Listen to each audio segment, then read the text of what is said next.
Look at this beautiful place.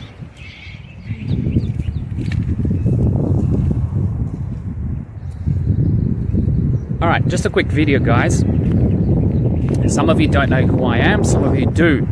Yes, we have started a new business, but today's little reel or little post is more about living life with purpose. A purposeful life requires intentionality. And for many of us, things that we've gone through in life and even the environment that we're surrounded, that we live in, sometimes it's not very encouraging or it's not very uplifting, but we create the lifestyle that we live, and that is the truth. And we must have intentionality. We must have a purposeful, filled life, and that's why I'm so excited. And I really am very excited, very grateful to God for the business opportunity that we have now.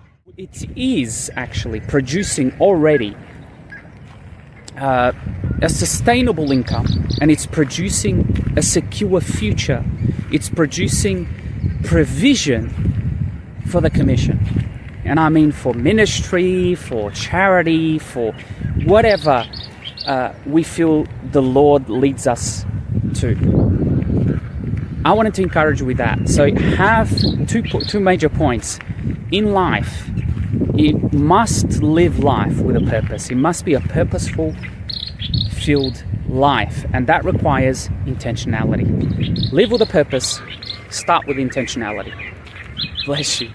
Bye.